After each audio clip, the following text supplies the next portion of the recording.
Well,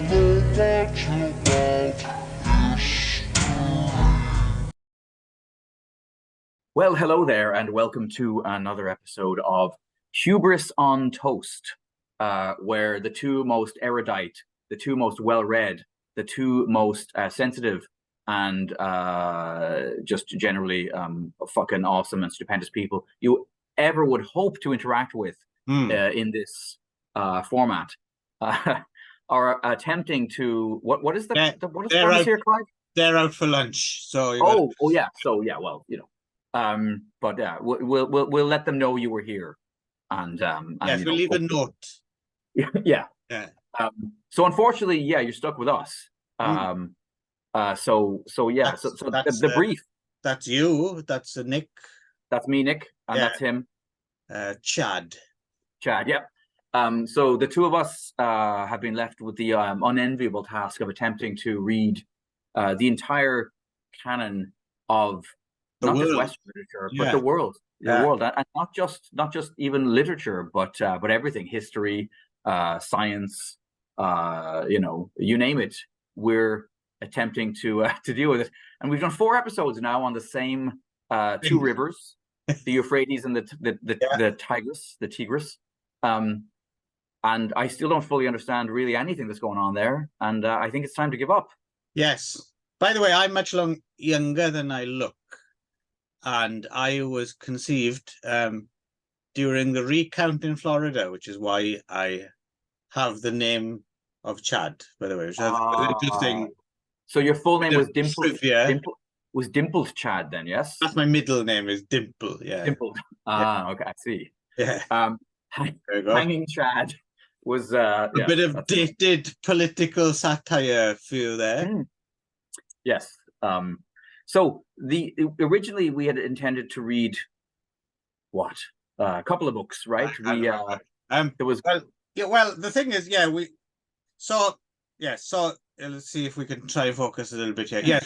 So we're in Mesopotamia, Assyria, Babylon, whatever the fuck you want to, we're around there, and we were trying to make sense of it, and like you said, we've kind of given up. This is our last Bye Babylon episode. Next time we'll be moving on to hopefully greener. Yeah, because shit, we wouldn't want to get to Babylon 5, I don't think, because that wasn't a great TV series. I don't think I must have seen an episode. So what obviously this is Babylon 1 we're talking about. So 2, 3, 4, when were they? Not sure. And was the spaceship in question? It was a spaceship, wasn't it? I think so, yeah. Was it between 2 space rivers or 2 Milky Ways, perhaps? Yeah. I'd honestly have no idea. I have a feeling that maybe Chekhov out of Star Trek might have been on it occasionally. That's about as much as I know. Right. Anyway, so yes, so we're not going to get on to Babylon 5. This is we're stopping here at episode Chekhov 4. Was his name Chekhov? Oh, it was, wasn't it? It was, yeah. I think so. Somehow I've never put 2 and 2 together until now. If you introduce a phaser in the first act, right. Anyway, as you can tell from this rambly bullshit, more so than usual. Yeah, this is very piecemeal, and we don't really have much. So until next time. I think the intent was I recommended 2 books. And I read one of the 2 that I recommended, which was this one, which is The Myths from Mesopotamia, Creation, the Flood, Gilgamesh, and Others, a new translation by Stephanie Daly, by Oxford World's Classics. And my thinking was that we had read, we'd read the Epic of Gilgamesh in a couple of different forms, and then we had read this, which I think was possibly recommended to us by a friend of ours. I don't know if he's a friend of the show. No one's a friend of this show. No, I don't think so. We're not even friends of this show. But anyway, and this I thoroughly enjoyed. This is Inanna, Queen of Heaven and Earth, her stories and hymns from Sumer. We're recycling footage from previous episodes. Yeah, well, that's what you got to do when you get to Black Cobra 4, which I think this is what this is, right? Right. There's going to be a certain amount of recycled material. Just a dubbed in new plot. Yeah. Well, And so the other thing as well that happened here was where sometimes reality trumps idealism. Was we were planning to read a few books, and they were all way too expensive to buy. yes, that was a problem. Yeah. But then a couple of them, I put them in. You can keep an eye on these things on Amazon, and some secondhand copies became available at a reasonable price to me. So I will be talking a little bit about King Hammurabi by our old friend Mark van Diemoop, and History Begins at Sumer. Let's call Sumer. him off. But Nick won't. No, because certainly not. That's the first I've ever seen these books. Yeah, but we will, and then the other thing. So a couple of Kindles, which we didn't even read really. Well, I read about 30% of the campaigns of Sargon by Sarah C. Melville before, and that's kind of the main thing I think I'm going to talk about today in terms of why this is the end of Mesopotamia. Yeah, and then I think I read about 10 pages of. So we thought we'd throw in some historical fiction in the shape of The Assyrian by Nicholas Gould.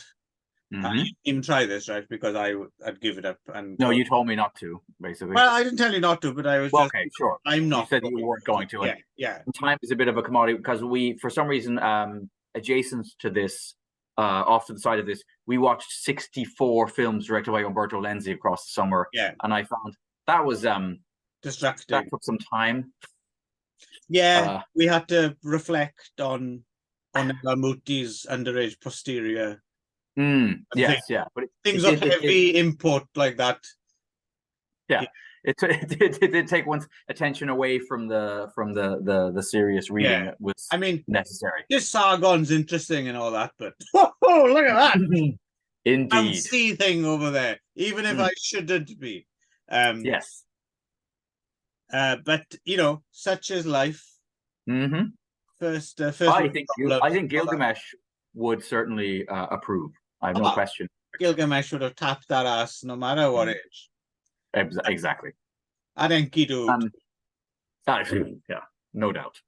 So what I'll do first is I'll just get the Assyrian out the way. Okay. Because this is not much of it. So the reason I gave up on the Assyrian is and I'm not having a go at the book, and I'm not having a go at Nicholas Gould. It might be very, very good. And I think it was quite I don't know if it was well reviewed, but I think it was a relatively, it was a book you would see about. I don't know if it was a seller exactly, but I think it might have been, a book you would have seen on the shelves at W.H. Smith in 1934 or something like that. And I assume it's historical fiction about an Assyrian person, but I didn't get that far. And the reason I didn't get that far is because there's I don't know quite how to put this. There's like a certain tone or a mode or a groove that people slip into when they write historical fiction, I think. And I've never tried to write historical fiction myself, so I don't know how easy it is or difficult it is to avoid. So I don't know if I'm being unfair, but I kind of, it rubs me the wrong way. It has a very similar vibe to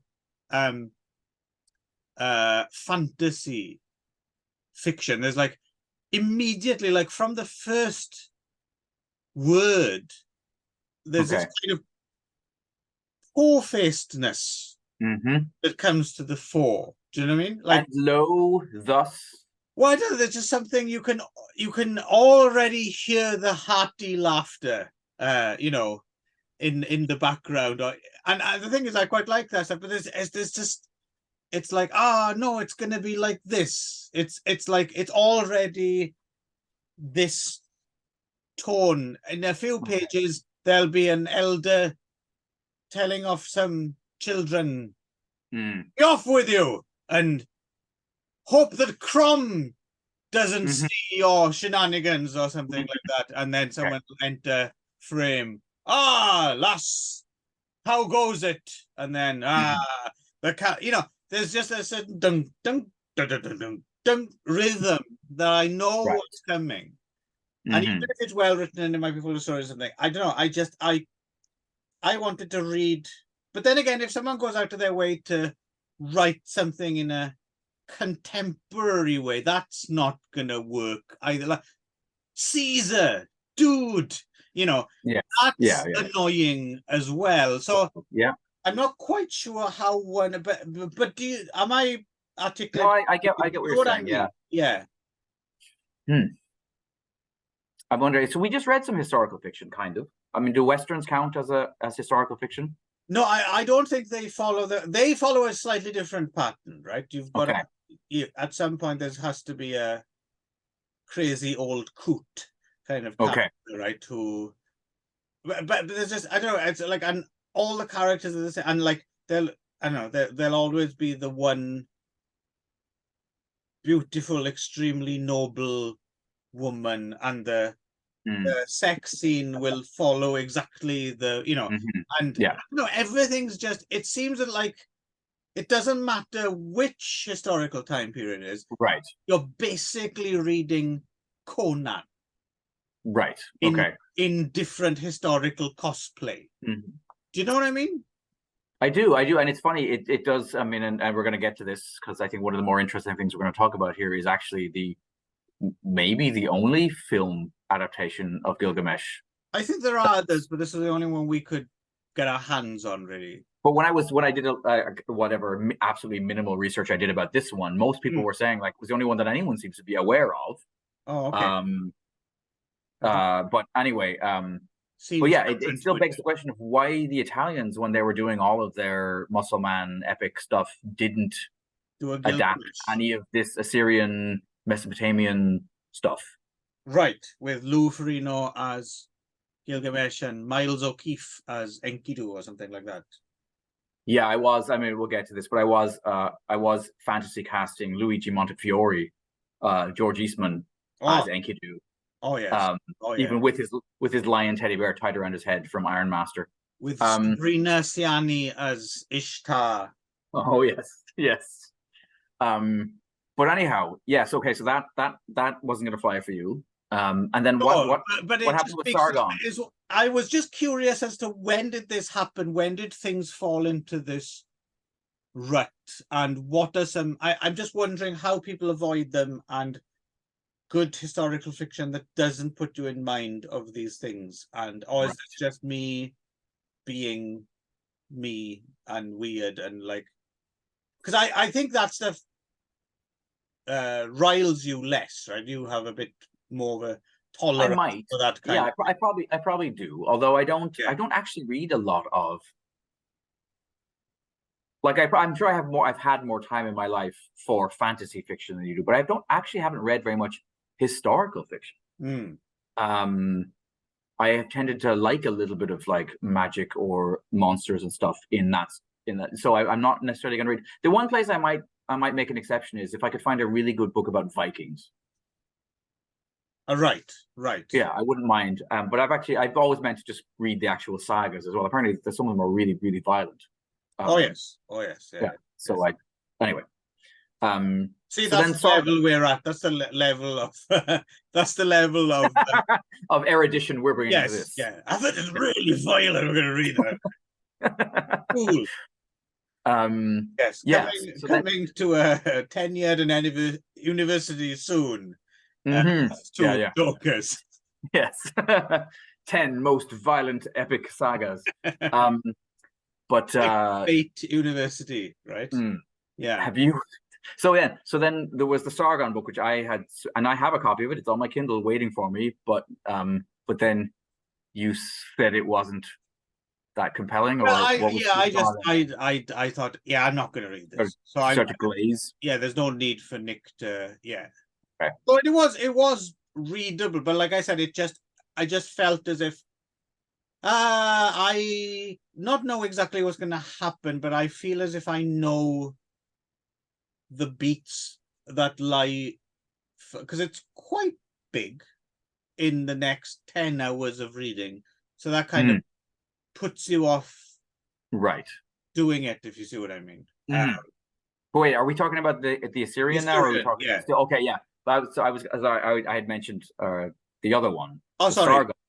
Why Or did the- so? Yeah, What so happened with Sargon Sargon? by Sarah again. So I don't want to be unfair to this book because I think, again, another king, and also famous for being, more than anything, he's famous for being a kind of military, an early military genius, right? Sargon's in that lineage of Yeah, before Alexander the Great or whatever. What kind of? yeah. No, see, so you didn't read this one either, is that right? No, I haven't. No, Okay. no. But I do have it. I probably will at least try it. Yeah, well, that's the thing is so again, I would say if you're after a book about Sargon, Sarah C. Melville's probably done a totally bang up job of giving you all the info that you could possibly need that's available at least about Sargon. And so this will get to a larger problem, which we'll get to, I think, at the end, our end notes on Mesopotamia, I think, which is we've scratched around it before, but basically this kind of it's basically the dearth of available info, I think, is in general what stops this stuff from being as compelling as reading about, ancient Greece or Rome or whatever. But but the thing with this book was, again, if you want to know about Sargon, the info is here, right? And I want to know about it. But the thing is, it's because I still don't really know who Sargon is. Right. He's not a character. And therefore, facts don't stick. Yes. Okay.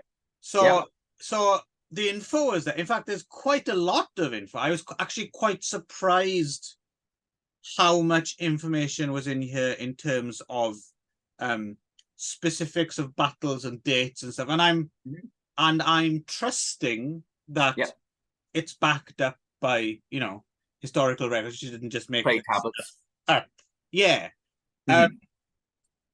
But what the reason I gave up on it was because I said, oh, okay, yeah, she knows her stuff. Okay, here we go. And then immediately names, dates, places would fly by my eyes. And then I was like, oh, I'm not retaining any of this. And then it was, no, Clive, concentrate. Right, okay.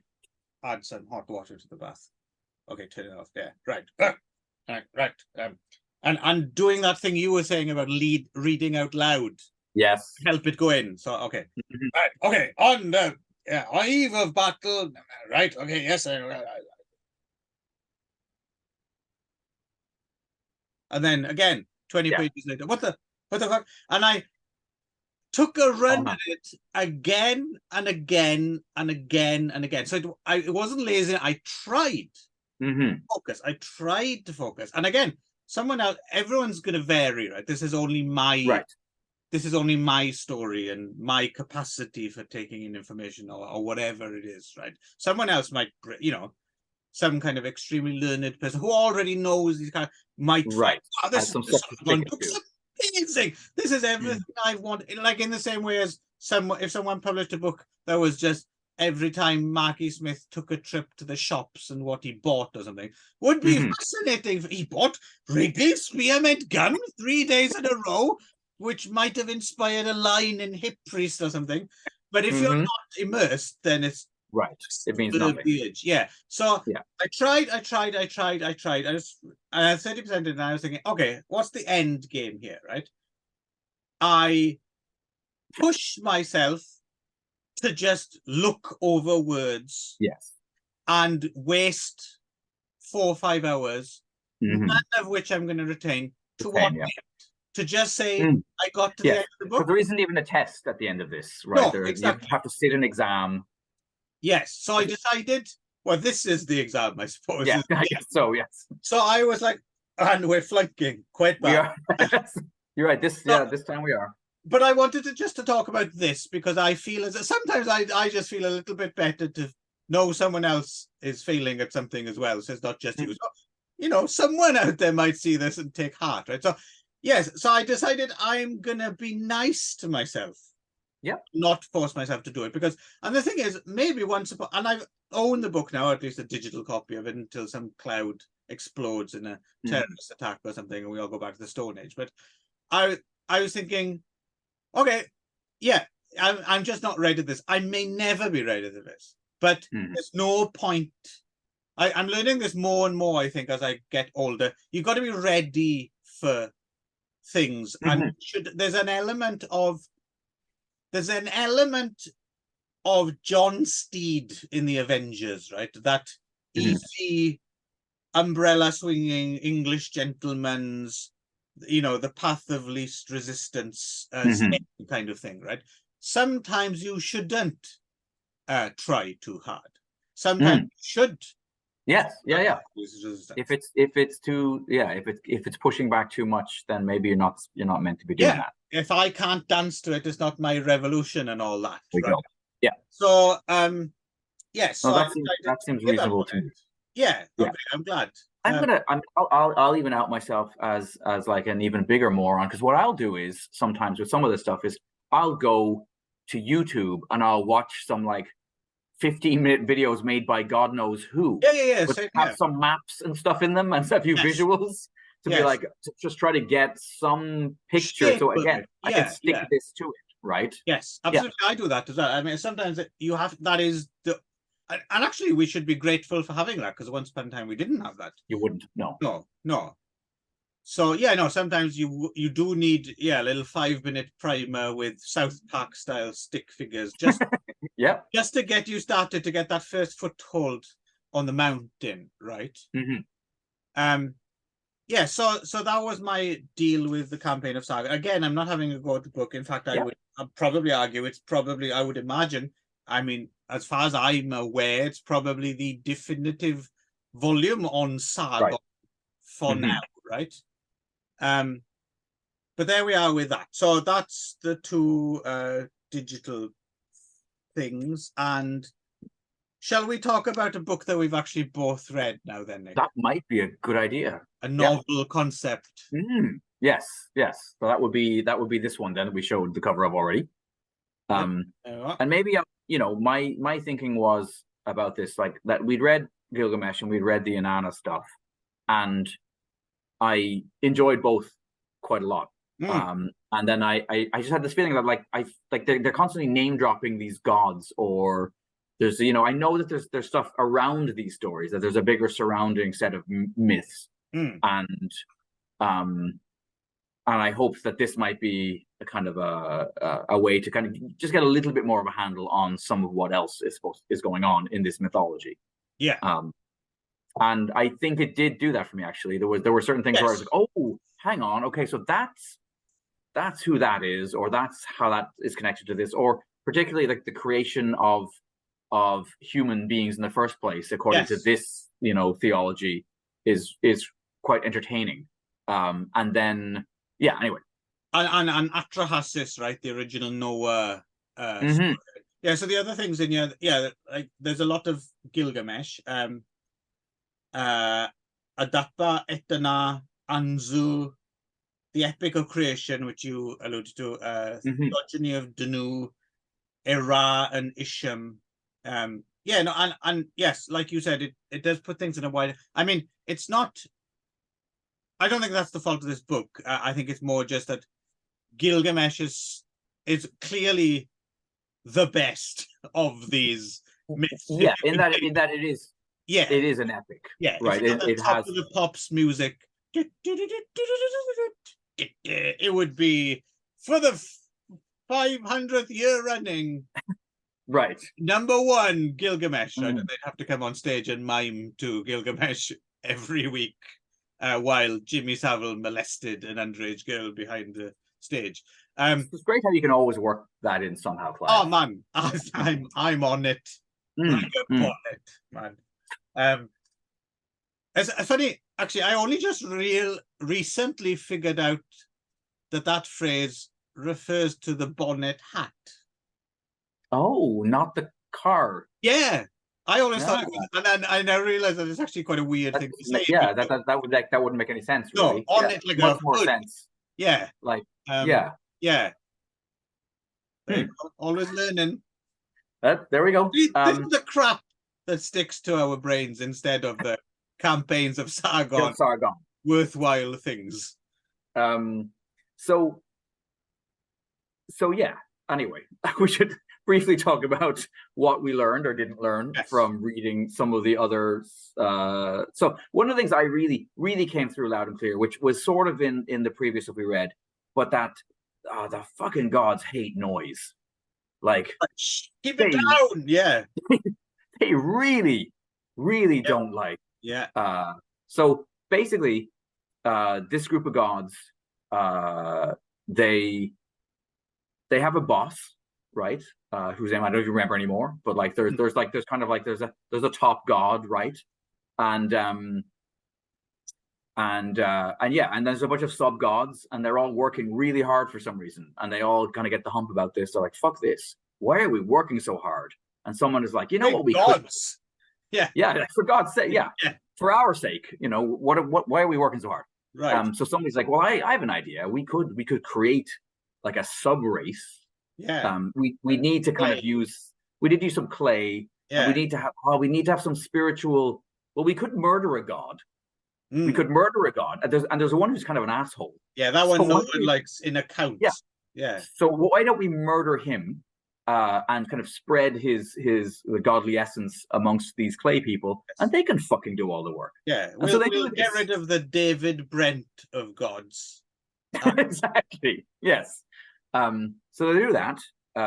They you know, engage in what deicide, I guess, right? They murder a god. Yeah. They make humans, and within a week of this, they're like, "Fucking keep it down!" Like, and they're like, "We have to deal with these people." And then, so what's interesting is in that you know, Utnapishtim or Atrahasis, right? The original Noah, right?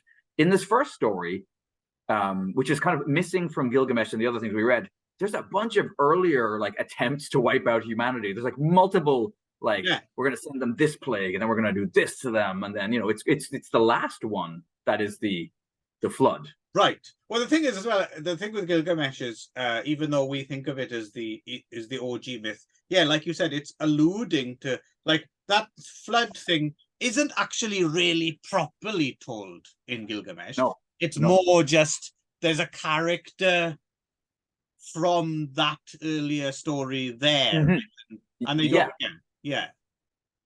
So I quite enjoyed. I just enjoyed the fact that, and it comes up multiple times later on in other stories where it keeps coming back to this idea of like these, and they keep on like, is it their hair? Is it because they have black hair? But they get like these you know, these black-headed humans need to be exterminated. They are too noisy. Right. You can bet some racist motherfucker ran with that as evidence. I'm sure, yes, but that's not the impression I got from reading this. Right. No. This is actually a very good little companion piece. I mean, and again, it's not the book's fault, because I think it pretty much takes everything extant and does as best as it can to sketch a skeleton out. Yeah, and it is good to see these other stories and realize. I mean, still.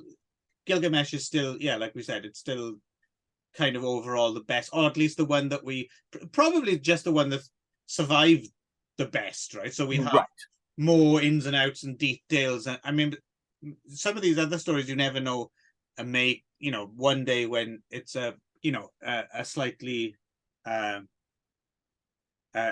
part of the world that's a little bit more laid back, should we say, and some more excavation can carry on without worry of being beheaded or bombed or just something. We might find some more of a detail to some of these, right? And I would welcome, you know, obviously, that would be super cool to have other things along Gilgamesh, you know, with more detail. Yeah, in fact. One thing that, like, this time it struck me as being, because I read a lot of this aloud. I find this, we talked about this on another show recently, but I really find reading this Mesopotamian poetry, prose stuff aloud very satisfying, because I do it very portentously. and sure ridiculously. you see, you have to watch all our shows to get we're becoming the Jess Franco or the fall of YouTube videos. Yes, yeah, you don't want to miss anything. Yeah, you must but get them all. You must get them all. What I noticed in reading it this time was that it starts to sound like the radio edit of an Old Dirty Bastard song sometimes, because you have these like, you know, a man cleaned the house, the son to his father. They sat and he was carrying. He saw a Leo. Like just he's right. like blank, blank, blank, blank, blank. And I also realized that if you just insert swear words into those spaces, it's almost always entertaining. Once again, welcome to your highbrow, highfalutin show. Yeah, yeah, baby, I like it too. Yeah, baby, I like it too. There you go. So we was and you know, the Epic of Creation is also interesting because it features Tiamat, right? Who is a figure that we haven't really come across, and yet she seems super foundational and important to this whole myth cycle, which is not in any of the other things we'd read up until this point. Tiamat as well is not like a special rug to catch your sadness. No. Nor is it, although I assume that the name it was named for that. This, you know, the seven-headed dragon from the Dungeons and Dragons cartoon from the 80s was also called Tiamat. Was it? Oh, yes. Wow. Nice. I assume. I hated that series. It was awful. That's the one with the unicorn and... That's the one. Oh, fuck. Yes, where they go into like a Dungeons and Dragons roller coaster ride. Yes. Well, I'm sure it was a big thing in the 80s. And then, I did like the roller coaster bit. It was just when it got all unicorny. It was pretty lame. But anyway, yeah. So and this is when kind of like is it Marduk who really comes into his own there, right? Yeah, it's Marduk. Marduk, I tell you that Marduk, you either like him or you don't.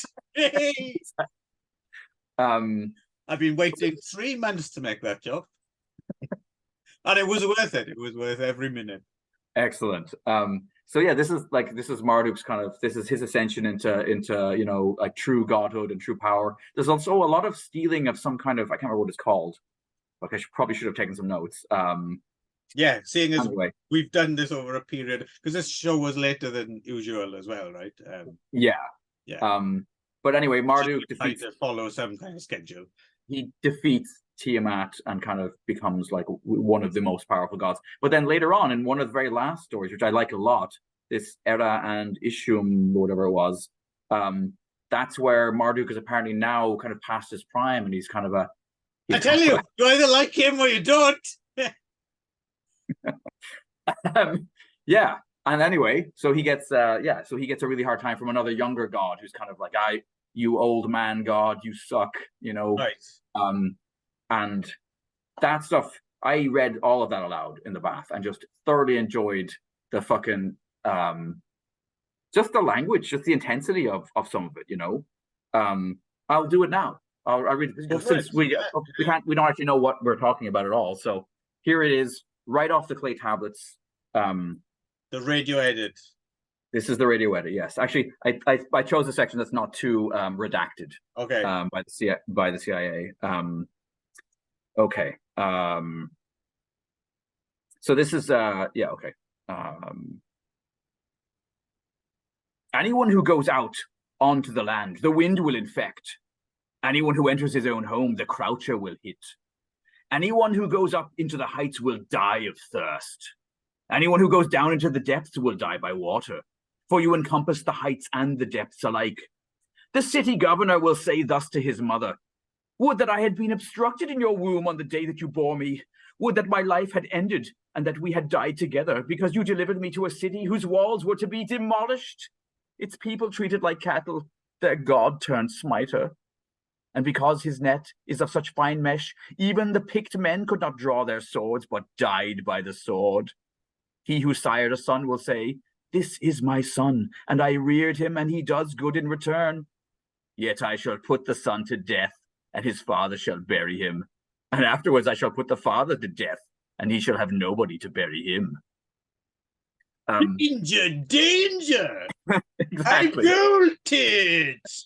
Yeah, pretty much. special guest Roger Delgado. Yes, yeah. So The master thoroughly, reads. yes. Era I and enjoyed issue. that immensely. Although, Yeah. I mean, I'm starting to notice you do kind of have one mode when you read. Yeah, pretty much. But it's a mode that I enjoyed it. So Okay, well, I'm glad to hear that. So I hope to see Um, more of it in future episodes. Yeah. So anyway, that for me, that was the pleasure in reading this was in reading it aloud in Right. ridiculously portentous. Yes. I was imagining you naked electric in water, six tones. naked in water with a rubber duck as well. Pretty much. Yeah. Yeah.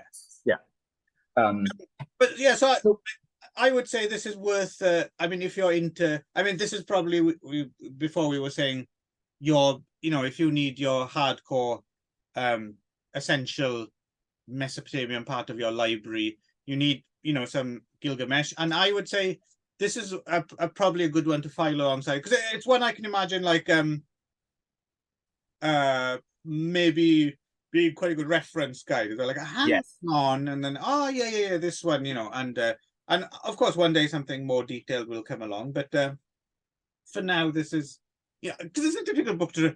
It's not really a difficult thing to review. I mean, there's only certain ways you can present this information, right? But then again, it's surprising how people fuck it up sometimes in terms of it just being too dry but this is, I mean, it is, I suppose it is dry, but I know how moist can you make it really? Do you know what I mean?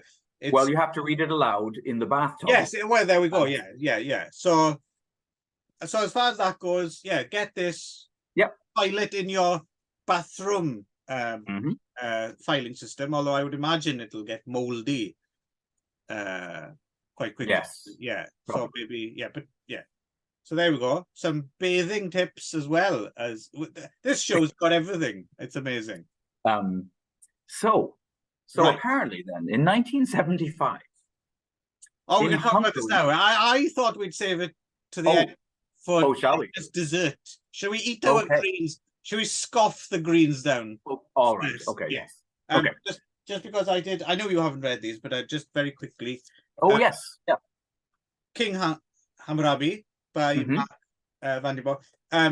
Again, like the saga. I mean, I did make my way through this, but I think that's just because I'd already read that other book about Hammurabi. So okay, right. Yes. But it was.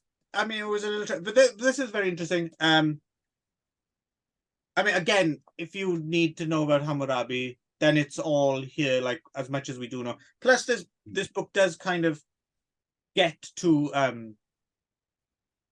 it kind of tackles the issue of there being a paucity of info and kind of how it's difficult to make these characters come to life with so little kind of background and context and stuff. But no, again, if you need to, this isn't necessarily alongside your Gilgamesh and your Myths of Mesopotamia, but if you really do need a reference for all things Hammurabi, this is probably as good kind of just the facts, and some speculation and readable as you're going to get. We're about to get kicked off, Clive. Oh. So the gods, we've angered the Zoom gods once again. I mean, they're furious at us actually for years, I think. So it is a shame that this book didn't become an inexpensive item that you could have read, because I think you would have enjoyed this one as well. History begins at. Are we pronouncing it Sumer? Well, I mean, when I think Sumerian, that's So would it be Sumer because it's Sumerian? I don't know. Write in. Let us know. Yep. Self-addressed stamp, self-addressed envelope.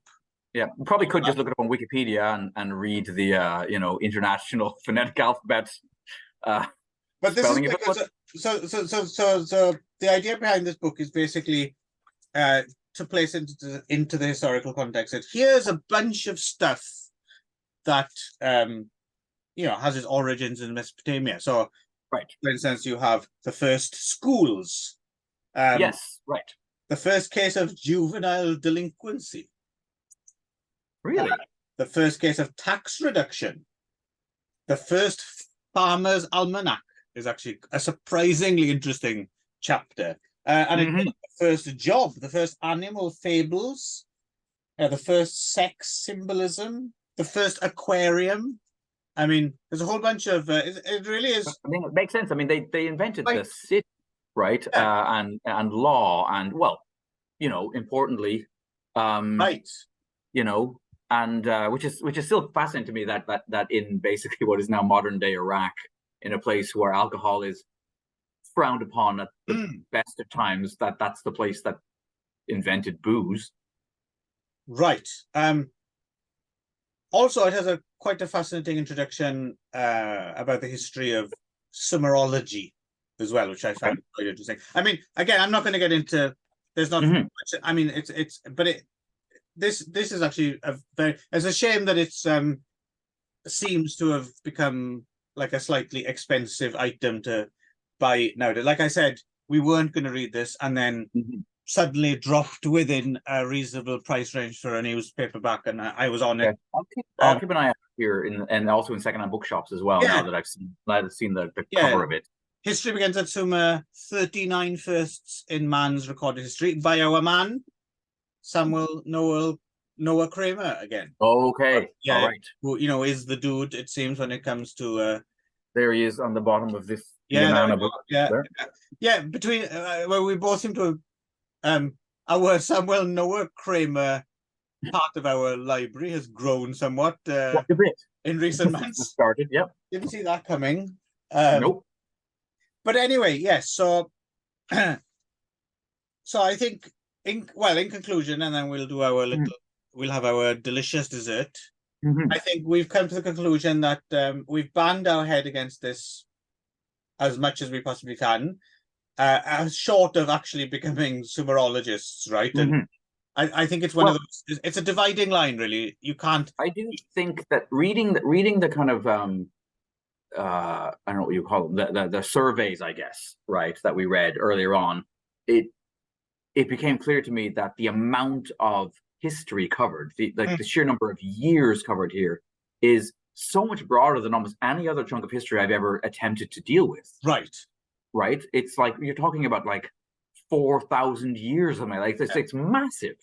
Again, because we don't really know enough to, because the thing is, if you started slicing it up again into even smaller chunks of time, there'd be even less to right. So at least I suppose at least I know what I don't know now, as opposed to just not knowing I didn't even know, right? Like the depth of my ignorance is slightly more in focus now, which is nice. It's always nice to know quite how much of a dumbass you are. I kind of have an idea that, about this huge chunk of time where a whole bunch of shit we've no idea about really happened, and some very clever, and in some respects, sometimes maybe overly hubristic scholars have managed to scratch out something for us, some semblance of. I mean, it's almost prehistory, isn't it? But you know, we did our best. I think we wrestled with it manly, you know, in a manly fashion. We're very open. Yeah, like Enkidu and Gilgamesh. You know, bear helping each other. Enkidu's from our Enki don'ts. And yeah, we've learned some stuff. And but yes, let us not strangle this chicken any further. It's dead. I think so. Yes, but to go out on a bit of a high note, to have a delicious parfait at the end, let us talk about Gilgamesh. There's no H, although maybe in Hungarian you pronounce S with a bit of a H to it, maybe. Well, it's certainly in the like just listening to the. Yes, they say sh, don't they? They definitely say sh in the movie. Yes. So this is a Hungarian TV movie, about 15 minutes long, broadcast very early on in 76, so a 75 production. Yes, I'm guessing. And it has a look about it which somebody in Hungary discovered something called chroma key. The BBC called it CSO, I believe. Okay, right. Yeah, so if you have memories of things like Land of the Lost or any 1974-75 episode of Doctor Who, where you had, actors acting in front of what we would now call green screens, right? And this is what this is. That very primitive but very enjoyable kind of like crazy. So it's all done with little models and stuff, or like massive close-ups of just regular house plants, and then these actors kind of ported in front of that stuff and interacting with it. To be honest, though, I think it's quite well done because there's something to be said about. I've talked about this before in terms of the way certain people know, earlier, like Lars von Trier was one of the first people who kind of understood how to do the shot on video thing, match the content, like in the Kingdom, the first two series of the Kingdom, and I think there's something about this, this very, I mean, it is a threadbare kind of cheap kind of look. But it totally works. Yes, because it looks like a 1970s prog rock album cover from beginning to end. Yes, and what I mean is they've used the look to their advantage. They've, rather than like try and make it look realistic, they've gone the other way. They've leaned into the psychedelic craziness of it all hard. Yeah. I don't know what it reminded me more of than anything else was, I can't remember if this show came on maybe after you left Ireland, so because it didn't come out when I was a young child. Did you ever see Nightmare? Night with a K? Yes, yeah. Right. So it was people wandering around in probably an empty room, but with a kind of a digitally imposed, with a stupid helmet on, so they could see, and their friends would go left before. Totally. Yeah. This is Nightmare, is what it reminded me of. Nightmare mixed with the more surreal end of like some weird 70s children's educational show that they would show you in, and they'd peel the telly in, and they'd make you watch something that was actually vaguely traumatic. There's that, and then I mean some of the reviews that I read were kind of like that they did make that nod to Land of the Lost, but also to like. You read reviews of this? Other people have seen it? Wow. Where two. One was on maybe Daily Motion or something like that, and there was a Reddit thread. I found a Reddit thread devoted to it. Oh, I'll have to read that. That sounds interesting. There wasn't a huge amount, but and then there's a few comments right under the actual YouTube video, not many. We should say that you can see this as well. Someone who I've been given a shout out before, actually, there's a YouTube channel, which is where I saw this, the White Slaves of Chinatown 3D channel, which has many treasures on it. You can see it there and subtitled as well. I don't know what White Slaves of Chinatown 3D's source for it is, but it is as good as there's no, I don't think there's a Blu-ray in Hungary or something. No, I mean, what would be the point? You can't really make this look. No. In fact, it's probably helped a little bit by being slightly blurry. But they were saying like, it's like you married that kind of like 70s, children's TV science fiction-y stuff to like Holy Mountain. Like there's almost a Jodorowsky. Children of the Stones, as directed by Hubris. Yes. Exactly. And plus, it's the thing is as well, considering it's only 50 minutes long as well, is it's pretty fucking faithful as far as my memory goes. It is, yeah. There's a few moments. There's a few creative liberties taken. Like so when Ishtar shows up and attempts to woo Gilgamesh, and he's like, "Get out of here, you fucking slut! We all know that your boyfriend's come to no good." And she's like, "How dare you!" She takes off. She doesn't send the bull of the gods or whatever. No. It's just this crazy digital swirly effect. It's a fire monster or something, isn't it? Yeah. But still, that's inventive in its own right? I mean, it's definitely. I mean, no, I was quite surprised how Utnapishtim is also fascinating. Like he's a dude, like lying encased in a crystal with his head just kind of Yes. on it. Like there's so many things in this stuff which are great. So yeah, so it's a fairly faithful version of the Gilgamesh legend. It's faithful, it's surreal, it's sexy. I mean, yep. Oh, I know. Both. I mean, I have to say, because you know, in the original story, and I for a moment I thought they were not going to deal with it, and then they did. But you know, so Enkidu is created to be a match for. They didn't talk too much about exactly what it was that Gilgamesh was doing that was pissing everyone off, because I remember from the story he's generally being a twat, wasn't he? Yeah. He's doing a lot of like beating people up in the streets and getting them in headlocks and shit, and then be like, and I get to have sex with your wife before you do. Right. Well, he was just judging by this version as well, where he's played by Istran Budgeton, who's very much a beefy Sam Worthington. I'm he's guessing, a manly man.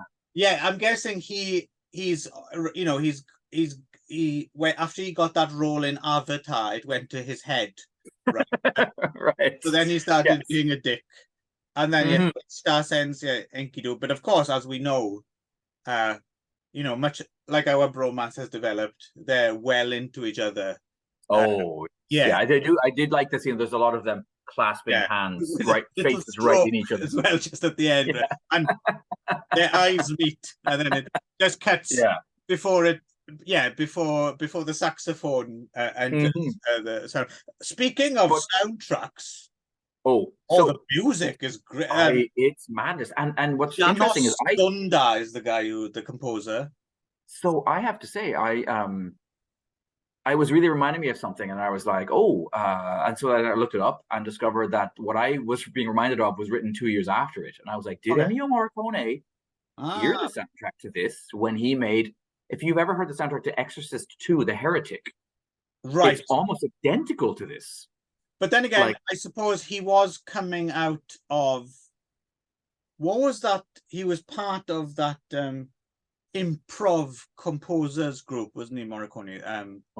Forget what they were called now. They released a few CDs of their stuff, and that's very much in this wheel. You know, weird percussion and chants and panting and crying sounds, kind of, you know. But that is I would recommend go. It's a great soundtrack, actually. I mean, it's probably the best thing about Exorcist II, The Heretic, is Morricone's music. Some of it as well is remind me a little bit of one of the more experimental Keiji Haino records, where they forgot to record the guitar bits and it was all the other stuff around it. But it works really well because it's layering these visuals, and because of the visuals, there's a lot of like people moving in strange interpretive dance. Well, so, I was going to say, so you may remember in the original story, so Enkidu is created and he's basically like a man beast. Like he's this fucking hairy, like ape-like guy with a long beard, and he's like running around in the forest and he's drinking out of like puddles and stuff. And then this this temple slut is sent to tame him, right? Jesus. This is, and they do dramatize this. Aniko Safar. My new favorite. I looked her up. She's also in Private Vice's Public Virtue, and she's in an episode of I think it's a Hungarian TV series based on the Perks the Pilot series of Stanislav Lem, which this director directed a few episodes of. Rajni Andras. That might be interesting. Well, it's Stanislav Lem. It's this director. Yeah, and her. It's that hot as fuck. The high priestess of the Temple of Ishtar. I mean, Ishtar herself's pretty sexy. Terry Todai, who was in the star of the German Napoleonic era sex comedy Sexy Susan Knows Best, which is now on my list of things I'd like to see as well, along with all those Ornella Muti films. But we'll do. I think we'll do the Pilot Perks thing in some fashion. But but as lovely as Terry Todai is, I mean, Aniko Safar. I know. I was like, it all makes sense to me. It all makes sense. Of Enkidu, that it's like a weird mix between like a it's like a slow motion dance and like a prowl, and it's just he had no chance. No, man, I was pitching tents. Because I mean, the funny thing is, in the actual story, it's at least that, if not more, right? 'Cause she basically comes and she crouches down to the side of the river and basically flashes her nethers at him, and he's like, and then he runs around his banana, whatever the fuck he's doing. Yeah, exactly. And then he bones her for like 7 days, and then finally feels weakness in his legs, and he's like, where is this weakness coming from? Fair play, Aniko Safa does. No, she told me. I was like, I could see.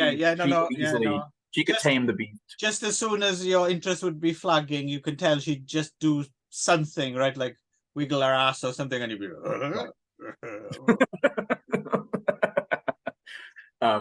you'd be trying to read your book. So anyway, it really does dramatize pretty much all the main episodes from the epic, right? There's a tarantula with a human head, but like what's with his head? Like you never get a close up, but he seems to have both a fake, like a wig and a beard, like curly red. Oh, and his eyebrows looked like something out of like a woodblock print of like Raijin or like some kind of Japanese like these crazy like curly cloud eyebrows. Never got a close up because someone went to the effort of making him. I mean, that's the thing as well. Like for instance, Ishtar, when she's in her Hawkwind album, psychedelic space, she's wearing that awesome orange dress. And something like there's a lot of work's gone into, like, again, it's not as if they said, let's try and make this as faithful to what they actually wore in ancient Mesopotamia. Let's just go weird, right? Let's just go surreal, because it's all going to be fucking chroma. It's going to look like that crappy nightmare TV. So let's use it to our advantage. And they did a really good job. I mean, there's like this, it's like, it should be chintzy, and I suppose it is to an extent, but it goes beyond chintzy into like sometimes something gets more realistic the less like when modern CGI tries to be realistic, it doesn't work. But when you something patently fake, like a stop motion gorilla like King Kong or something, somehow that puts you in another world, which is further away from this one, but more real in and of itself. If you see what I mean. That makes perfect sense to me. And in fact, a great example of that in this is a moment which shouldn't work at all, and somehow does. And it goes from not working to working. And there's a scene where he's going through. Sorry, is it the Sea of Death scene? Is that what you mean? No, although I enjoyed that too, with the molten, like, what, mercury kind of looks like. No, it's the scene where it's just before that, actually. It's he's going through, and there's the various temptations, like, don't cry because you'll freeze. Right, yes. And there's the one where, like, don't do this or you'll turn into water. And then they show two people. Don't eat the fruit. Don't eat the banana. The fruit. So there's some great scenes of like melons and bananas being, And just to say, no matter how strong-willed Gilgamesh is, he's lucky they cast Miklos Tolnai, who's lovely. But if Terry Todai, Miklos Tolnai is Enkidu, who's lovely in his own way. He is, my cup of tea. But if they'd have put Aniko, you can tell I'm a fan, Aniko Safa in that role, offering you some watermelon, fruit, he'd have gobbled all that fruit down. He'd be a puddle of water. But that's really well. So they do this thing where, like, they kind of superimpose this kind of, again, chroma key color stuff of water effect over these bodies, and they kind of do this like kind of slightly ridiculous. But then when they actually go down and they kind of flob-a-dob off, it somehow works. So you're like, what the fuck? Yes. No, it's great. It really taps, and I don't think I'd be interested actually to see, because to a certain extent, the way the right demographic, don't get me wrong, I don't think it is just. I think it works. Right? But on top of that, for us, the bonus gravy is that it's also tapping into a certain nostalgia as well. Yes. Yes. But I think remove the nostalgia. I don't necessarily think you have to have grown up with these effects being part of your childhood. In fact, it might even be better. Weirder. Yeah, and more alien. Because you're like, what the hell is this? Was this on television in 1976? Like, and it was great the way it ends as well, just because it has a slight framing device, right, where someone tells the story, and it basically just ends. It's very kind of low key. It says, "Well, yes, this story is great. We shall tell it for all time, and let's make some statues." And then credits. So, and I was thinking, in fact, this is like the ending of an episode of I, Claudius. Or and I can absolutely imagine sitting on a couch watching this on TV, and when it finished, you'd be like, "Damn, that was good." It's a shame video recorders haven't been invented yet. Yep. No one is going to believe this. No, and I will be talking about the kids in school with this tomorrow. Yeah. Like, how many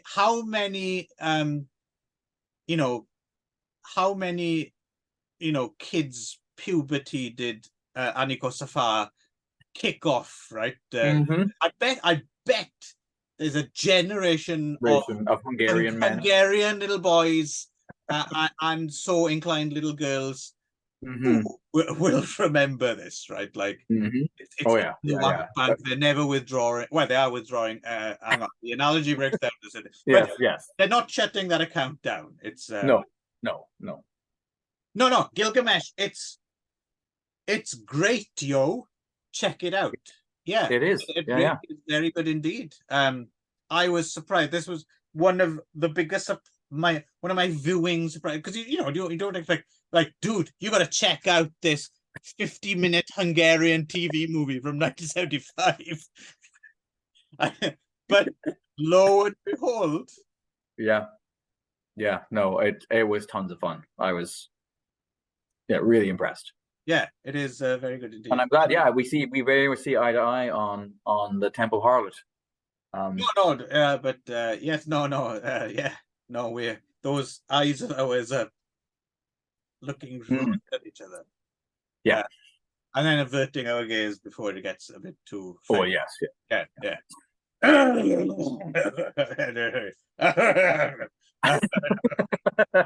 So, right, there we go. So, bye Babylon.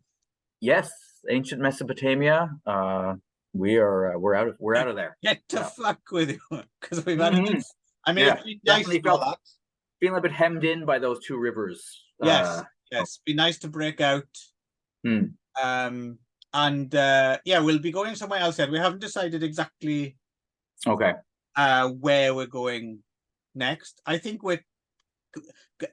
there's a temptation to jump around, like, rather than be chronological, but I think we should endeavor, and if the next little area we go to is as tough going, let's say, hard work, we might make it easier for ourselves and then just jump immediately to World War II.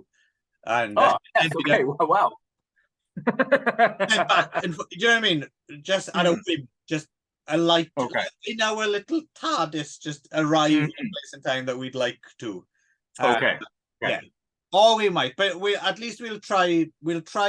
For now, we're gonna remain vaguely chronological. So this is like those early episodes of Doctor Who when there was the brief to be educational. We're gonna try.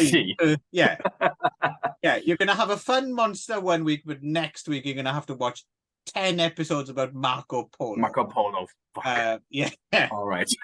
So I don't know. It'll either be Indus Valley civilization or Egypt or something. Yeah, I mean this kind of makes sense. I mean, basically, if we are going to stick with the chronological thing, it's Egypt and then early versions of the biblical stories are kind of, because I mean Babylon shows up in, that's where the Tower of Babel is, right? So there are connections here, right? Yeah. Oh, don't you worry. I know you're chomping at the bit to get to the Bible, because I know you. I love me some Bible. Oh, we will get there. I'm still arguing that we need to do Robert Crumb's version of the Book of Genesis, which is there's no argument. surprisingly. I agree with you. which is a surprisingly accurate and like faithful adaptation of the book. But it's I a think lot he more was. fun I to read think it. he was. I think he was there, wasn't he, Robert Crumb? I believe he was. I Yes, think he remembers it. Except he put a lot more fat-thighed women in his version. there is. Well, Yeah. we don't know. We don't. We you No, know. We weren't there. historians argue whether, yeah, actually, you know, the first thing Enkidu did was jump on Ishtar's back and get her to ride her around. Indeed. I bet that's in the R. Crumb Gilgamesh. I'm sure it is. Giddy up! You know. Anyway, bye bye Babylon. Bye bye.